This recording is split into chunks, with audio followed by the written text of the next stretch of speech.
All right, hey everyone. We are going to walk through and talk a little bit about Dar al-Islam today, the Islamic world from 1200 to 1450. I'm going to try and keep this under 13 minutes, but if it goes too long, which you know me, it probably will, I might have to make a second recording because I only get 12 minutes to record this on Screencastify. Um, all right, let's just jump right in. All right, so some context to the Dar al-Islam in the Islamic world. You did the Nearpod. You talked a little bit about the rise, the rise of Islam, and so hopefully that you remember, or you can go back and look at the chart that you're going to get back, and just kind of see where Muhammad was coming from and how this all got started. And I guess the key thing to to start with is that if you remember what I said in some of the classes, is that one of the things that I think makes understanding and talking about Islam different, unique, sometimes hard to understand, is that the concept of the separation of church and state, like it exists in the Western world, is a really tricky subject because initially Muhammad was like, we're just going to change some things, we're going to fix things. That's what I'm being called to do. And then when the clans like the Umayyads that controlled the city of Mecca tried to kill him because he was saying, maybe we shouldn't be paying all this money to these false idols and we should be doing other things. That's when he fled for the city of Medina, and there is when he kind of created this community that now he realized people were giving up their livelihoods to follow him. So he became both the prophet, but also he became their chief protector, their financier, he became both a political and a religious leader. And even when he dies, and Islam becomes, and it starts to fragment, and we start to see the growth of these caliphates, they elect a caliph, a deputy, and the deputy is there to shepherd the religion, not be a prophet, but also to defend it. So there has always been, when we talk about these caliphates, there's always been this idea that the religion and the state go together pretty well. It's all kind of interconnected.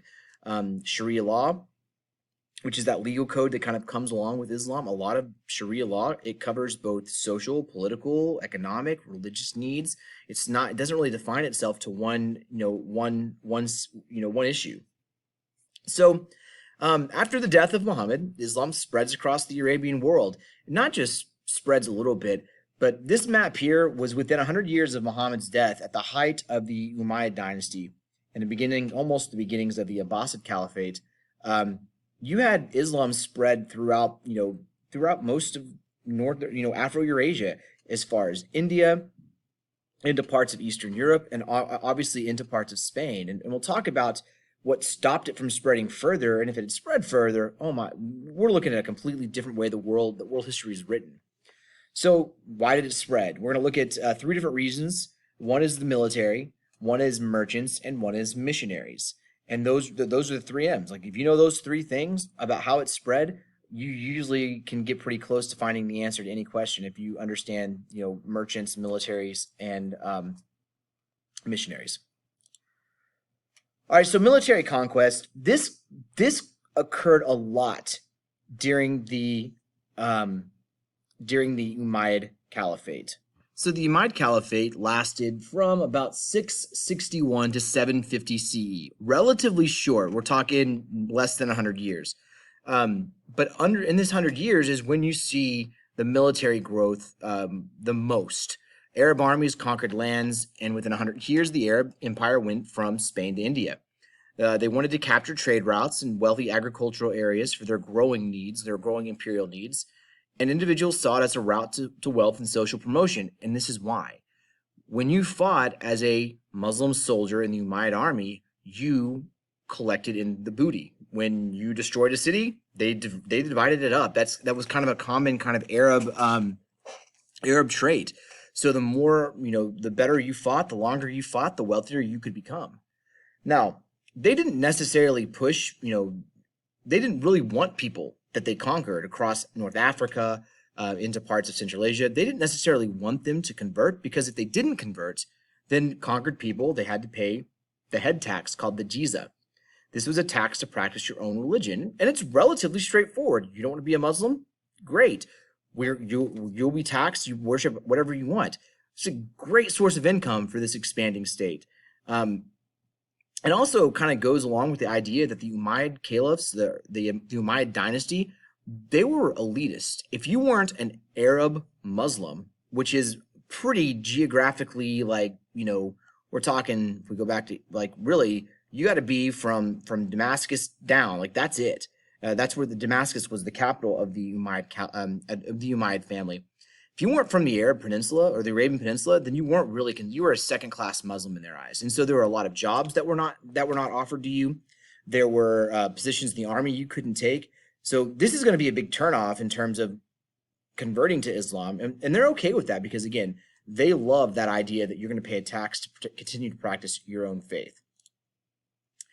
Merchants, I think merchants are probably along with missionaries. Merchants are probably the big reason that you started to see the growth of Islam in certain areas after the military conquest. The military, they're the hammer, but here comes the merchants show like how prosperous you could be as a merchant through this Islamic through the Islamic faith.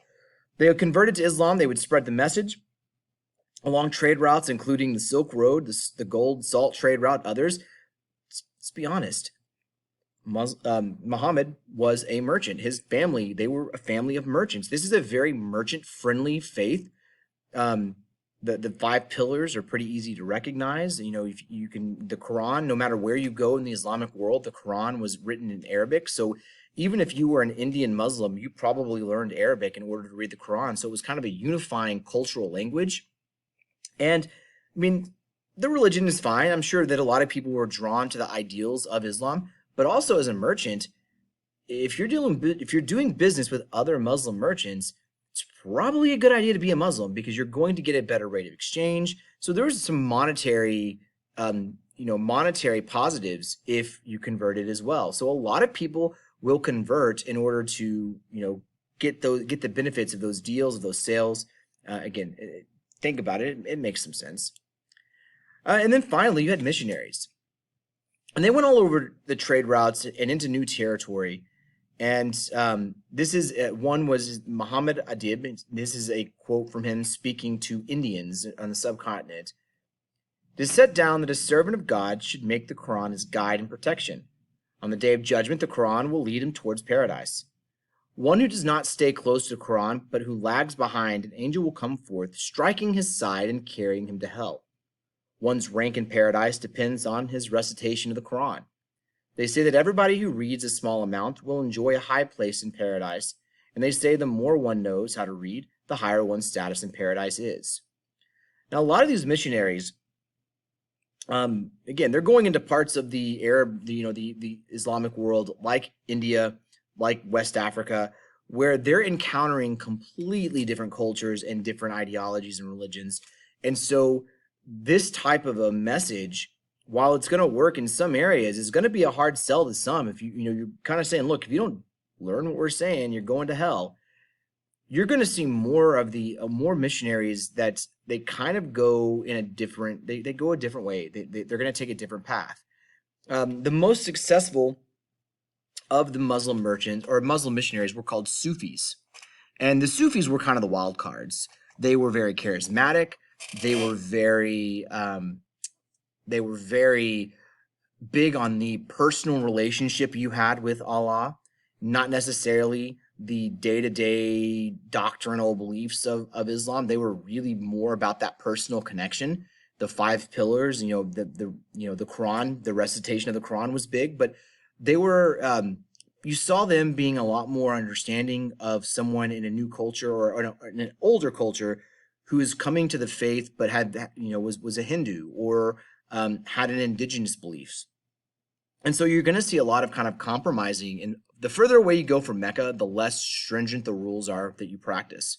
In places like West Africa and India, you're going to see a lot of people holding over old cultural traditions and holy holidays and small cultural beliefs. And kind of this syncretic blend occurs where they adopt Islam, they become Muslims, and they become very devout Muslims, but they don't necessarily give up all of their old cultural practices.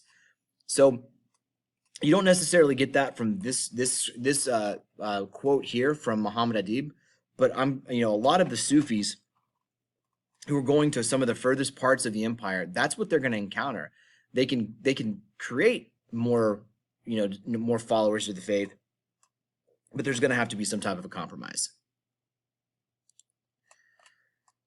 Okay, I'm going to stop here because again, I'm already at 10 minutes. Man, this is I'm going to try to go faster, but I'm going to stop, save, and then I'll come back and we'll go through the rest of this, okay? I will be back shortly.